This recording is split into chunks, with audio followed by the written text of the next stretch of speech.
This is one of the most crucial topics to talk about, and yet not many of us want to even bring up the topic of suicide. It's not easy to talk about, but it's crucial to understand warning signs and all that kind of stuff that I didn't pay attention to. And that's why I'm doing this video. David Essel here.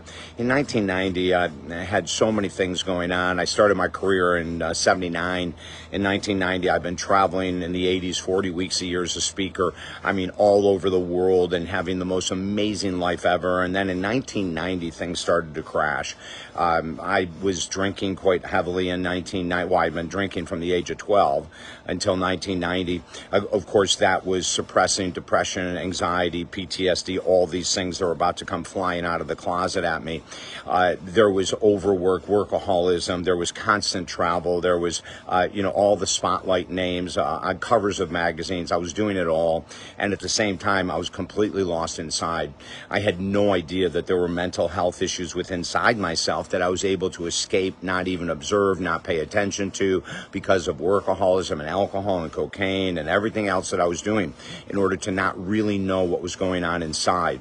When I look at today, the individuals I work with who have had failed suicide attempts, or the families that I work with after they've lost a loved one to suicide, it's absolutely brutal.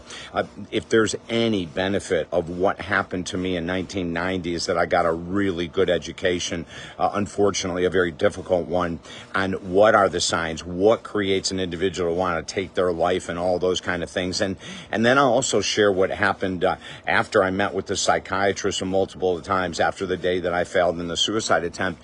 And the education I got. Here I am, a counselor, thinking I know everything about mental health, and my God, I was not paying attention to the signs myself. That's kind of like that shoemaker story, right? Where, everyone in town has great shoes, except the shoemaker's kids don't have any shoes at all. It's kind of that kind of thing. I could help anyone in the world of suicide or addiction recovery in 1990, but I could not help myself. And it led down to one day that I'll never forget. And one of the things I'll never forget is how gracious and lucky I was by divine intervention, by the source that came through and actually dismantled what was about to happen.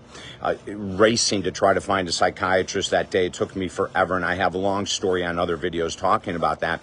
But I want to get down to this.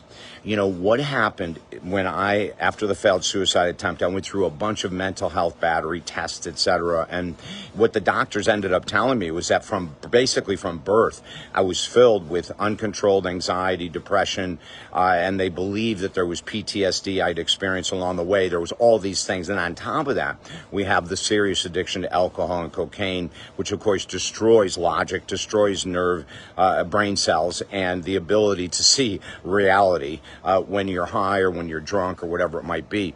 The interesting thing is, as many of us addicts, is that, I found incredible ways to do all of this stuff with the world of addiction and not have it be a part of my counseling practice or my speaking. I never had a hangover, never on a speaking gig, never in a one-on-one session, nothing like that at all. Because as addicts, we're very creative and we can do timing and figure out how much time I need to recover before I do X.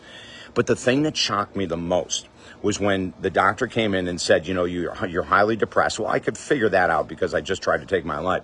But he said, this has been with you since birth. You have uncontrolled anxiety, which has been with you since birth. You have ADD, you have ADHD, and you have workaholism. You have everything in the world going against your mental health, David Essel, and you need to slow down and knock this shit off. That was directly from the doctor's words.